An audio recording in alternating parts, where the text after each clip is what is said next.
Well, joining me now on set, Cheryl Dorsey. You know her as a retired LAPD police sergeant. You also know her as someone who feels profoundly when something like this happens at one of our schools. And here we are again. Here we are again. So let's talk about the investigation first, and then let's talk about some of the other ancillary things. The primary concern right now is to make sure that the shooter is in custody. That is no longer a threat. But the threat that remains is the possibility that there could be other devices. They found a device at the school. They found a device elsewhere. That's the big concern right now. Right. Well, the shooter is in custody, and I'm understanding that there's one other young man that they're talking to who may be an accomplice or an accessory or something after the fact. So we hope that there's no further threat. We hope that there isn't some other individual who may be involved that we don't know about, who may be somewhere off campus. Generally, when a 17-year-old shooter, this guy apparently was suicidal or said that he had planned to commit suicide after. Didn't happen, either chickened out, didn't have time to go through with it before he was confronted by law enforcement. Law enforcement were on scene. There were 2 police officers at the school. The chief of police was on his way to the school for another reason. So, I mean, just by the good graces, there was law enforcement reaction very quickly.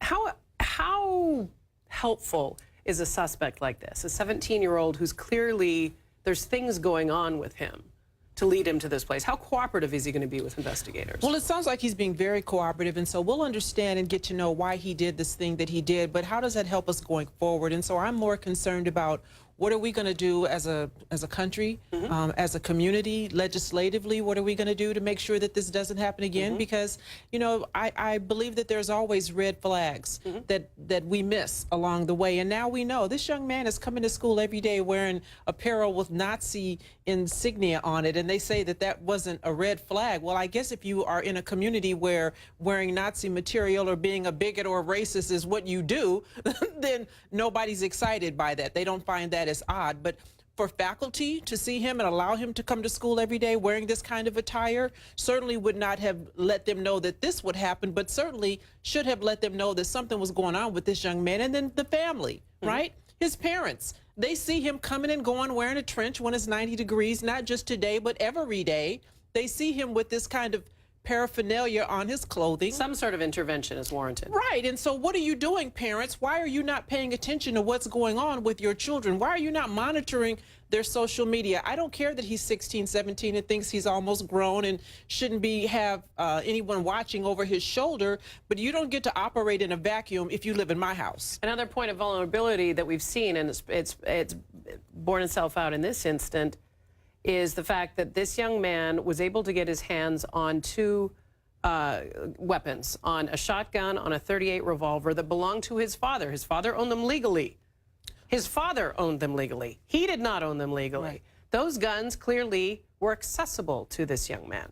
Right, and so there's some culpability on the part of the parents, on the part of gun owners. I mean, we have a responsibility. If we're going to keep weapons in our home, then we have a responsibility to make sure that they're safe and they're not accessible. And so I'm concerned about, again, what we do going forward. What kind of mechanisms and procedures do we put in place? The governor said that he wanted to create a roundtable. Governor, I would love to have you involve me in that roundtable, and let's talk about some sensible things that we should do to create a safe environment. I get that people want to own guns, but if you're going to own them responsibly. We have to be responsible in giving our kids our car, right? You don't just turn a teen loose with a car without some provisions and some requirements and some things that we watch as they drive off. Well, and look, so that should be true of a gun. Just the other day, we saw someone placed under arrest for over-serving a man who went on to drink 11 beers and, killed someone, a young woman returning from her prom. That bartender was arrested. So we'll have to find out. You think that the father likely will be getting some tough questions from law enforcement? Well, listen, I think he should get more than tough questions. I think he should be held responsible. I mean, there has to be some accountability. If you don't have accountability when things go wrong, how do you deter that bad behavior? So if I own guns and I stockpile them and I have ammunition and I don't properly store it, if I don't make it inaccessible, then I'm responsible. And particularly when you're talking about a minor, you don't get to build bombs in my house and me look the other way and not be held responsible. That's why it's going to be very interesting to see what this investigation nets. There are 2 residences, a vehicle. There's likely other facilities that will be searched and looked at. And I do know these incendiary devices have a fingerprint on them, if you will, and they have a signature. And so they'll be looking around to see if there's a vein of similarity there, figure out who built them, who supplied the supplies. Cheryl Dorsey, thank you very much. I know we all have heavy hearts.